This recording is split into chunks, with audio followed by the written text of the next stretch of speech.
i7 ગુજરાતનો અવાજ। નમસ્કાર દર્શક મિત્રો, i7 ન્યૂઝ ગુજરાતીની સાથે હું છું આપની સાથે પાયલ બામભણિયા। તો જોઈએ આજના મહત્વના સમાચાર। ગુજરાતને મળી પોતાની precision cancer care.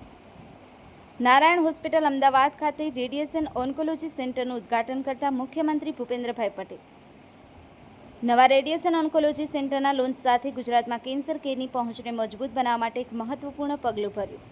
Radiation therapy કેન્સરની સારવાર માટે સૌથી અસરકારક સાધનોમાંનું એક છે। કેન્સરના કોષોનો નાશ કરવા અને ગાંઠોને સંકોચવા માટે લક્ષિત ઉચ્ચ ઉર્જા બીમનો ઉપયોગ કરી તે સારવારના તબક્કાઓમાં મહત્વપૂર્ણ ભૂમિકા ભજવે છે।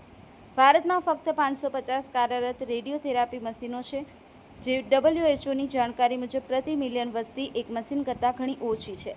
ગુજરાતમાં પણ આ ભારણ એટલું જ ગંભીર છે, જ્યાં દર વર્ષે 70,000થી 73,000 નવા કેન્સરના કેસ નોંધાય છે।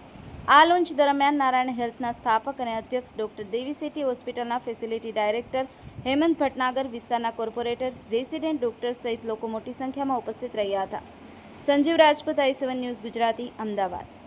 આજનું જે કેન્સર હોસ્પિટલનું જે ઉદ્ઘાટન છે નારાયણ હોસ્પિટલ અમદાવાદ રખિયાલમાં, જે માનનીય મુખ્યમંત્રી શ્રી ભૂપેન્દ્ર પટેલ સાહેબને વરદ હસ્તે થયું છે। આ કાર્યક્રમમાં અમારા હોસ્પિટલના ચેરમેન નારાયણ હૃદયાલયના ડૉક્ટર દેવી પ્રસાદ શેટ્ટી સાહેબ પણ પોતે હાજર રહ્યા હતા।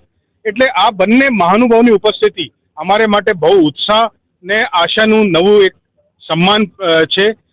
આ રેડિયેશન થેરેપી ઓપન થવાની છે, થવાથી હવે અહીંયા દર્દીઓને જે મેડિકલ ઓન્કોલોજી અને સર્જિકલ ઓન્કોલોજી રાહત ટ્રીટમેન્ટ તો મળતી હતી, પણ રેડિયેશન સાથે હવે આ લોકોને કેન્સરની ઉચ્ચતમ સારવાર હેલ્થસોન ટેકનોલોજી દ્વારા પણ ઉપલબ્ધ અહીંયા ચાલુ થઈ ગઈ છે। અત્યારે સુધી મેડિકલ ઓન્કોલોજીમાં અમે દવાથી કે કીમોથેરેપી ટ્રીટમેન્ટ આપતા હતા, પછી સર્જિકલ ઓન્કોલોજીમાં દર્દીઓને ઓપરેશનથી અમે કેન્સરથી રાહત આપતા હતા, પણ એનાથી એક સ્તર વધારે, જે કે 360 ડિગ્રી કોમ્પ્રિહેન્સિવ કેન્સર ટ્રીટમેન્ટ માટે રેડિયેશન બહુ જ ઉપયોગી છે। અત્યારે સુધી એ સુવિધા અહીંયા ઉપલબ્ધ નહીં હતી અમારી હોસ્પિટલમાં, પણ હવે આજથી આ પણ ઉપલબ્ધ થઈ ગઈ છે।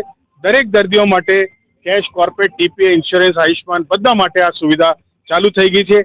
અમે એવું આશા રાખીએ છીએ એનાથી દર્દી લાભ લેશે ને હજારો કેન્સરના રોગીઓ માટે નવું જીવનનું, નવું સ્વસ્થ જીવનનું એક આશાની કિરણ ઊભી થશે।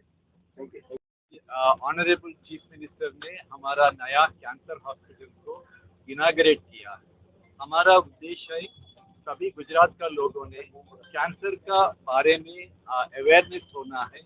सभी गुजरात के लोगों ने every year annual health checkup करके कैंसर को अर्ली स्टेज में डिटेक्ट करना है।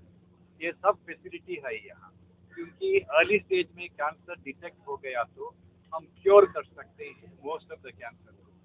लेट स्टेज में डिटेक्शन हो गया तो फर्स्ट सर्जरी का ज़रूरत है, उसको कीमोथेरेपी और रेडियोथेरेपी सब करके रिजल्ट में नॉट बी वेरी गुड। तो मेरा उद्देश्य है सभी लोगों ने एवरी ईयर कैंसर डिटेक्शन करने के लिए रूटीन चेकअप होना है, क्योंकि how fit you feel has nothing to do with how fit you are. यहाँ नया रेडिएशन थेरेपी यूनिट शुरू हो गया है। Radiation therapy one of the major treatment option for cancer को हमारा उद्देश्य है cancer treatment should become affordable. बहुत पैसा होने से लोगों को ट्रीटमेंट नहीं ले सकते हैं, क्योंकि cancer treatment months together it will take. तो मेरा एडवाइस है सभी लोगों ने कैंसर का अवेयरनेस होना है, अर्ली डिटेक्शन करना है, और any treatment they have a need, उन्हें यहाँ आके यहाँ ट्रीटमेंट फैसिलिटी हम शुरू किया है।